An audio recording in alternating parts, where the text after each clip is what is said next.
I worked a lot on the full-size ship that we did.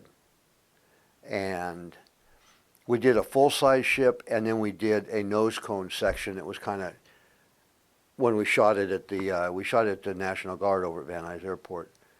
It was basically a 16-foot section of the nose on a tripod that it could be rolled around.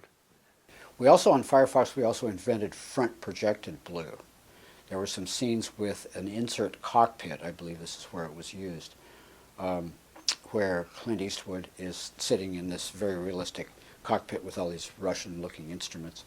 And there was a lot of interactive lighting that's happening as he's rolling the plane around trying to get away from the guy who's following him. And I think some of those were done with what's called reverse, with a front projected blue, where you have a front projection screen, and through a beam splitter you project blue light onto that screen, and it comes back into camera as if Clint was on a blue screen. I don't remember if I'm getting the description correct, but it was another innovation that John Erland and the optical people came up with. I think that Don Trumbull was also involved in that, getting everything balanced and so forth. There was a nose piece that was large that had a practical front landing gear that came down, and I think that was used on Woodley Avenue. There's a close-up of the gear coming down and contacting the pavement when he's landing somewhere. Just a real quick insert. The ice trench, yeah.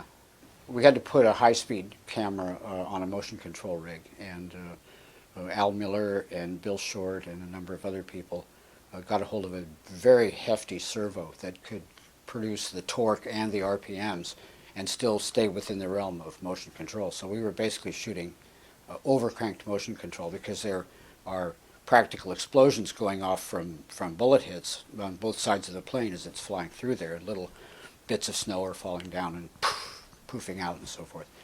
So yeah, that was an interesting thing, getting a camera going 15 miles an hour doing motion control, where before motion control was just click, click, click, click, like that. So yeah, there are a lot of significant innovations came up during that was almost a year that we worked on that. So we had the luxury of time, even though Clint was the sort of filmmaker who likes to move along briskly. Well, the big FIREFOXes, if I remember right, they went and got an old tripod antenna, like a mast for a CB or something, and they laid that on its side. Used that as the structure for the center of the ship, welded up landing gear coming off that, mounted a Volkswagen motor in the back of it with a chain drive down to the wheels. It actually drove around. Cool stuff back then. That was neat.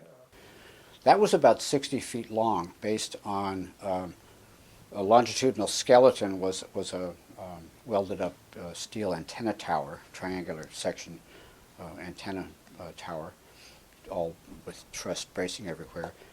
Russian ply bulkheads every 3 feet, defining the cross-sectional shape. Spruce stringers running the full length of the plane to connect the dots, so to speak, and then the whole thing was skinned with Luan, and then buttered in with Bondo, where you had, like wing root fillets and so forth to make it look nice, so it didn't obviously look like plywood. A lot of work, and that was outside under a tent in the middle of summer, with body grinders going and cases of Bondo and people stripped to the waist, just working like demons. But we pulled it off. It was quite an impressive structure. Kind of, talking about miniatures, this would have to be called a maxiture, because it was so huge. But it rolled. It did what it's supposed to do. It had hot air balloon engines in the back, 2 of them pointing out through the exhaust buckets, so that when Richie Helmer lit them up, it looked like boom, starting out, getting ready to taxi out from the hangar. And practical nose gear, which was scrounged from a Phantom F4, which I rigged with compressed air so that it could have some bounce, could go up and down a little bit, and Clint could steer it. It had a Volkswagen engine in the back with a chain running down one of the rear landing gear to power the wheels. So luckily it was MOS, because that Volkswagen sound would have spoiled everything.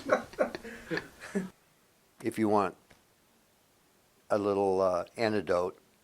I was inside the ship in the nose working on doing some glassing working up there. And for some reason, someone needed weights and sandbags. So they were taking them off the back of the ship. And before long, the whole thing was tumbling over with me inside the nose. And I was screaming like a little girl, but it was funny. Nobody got hurt, but it's one of those funny things that happens.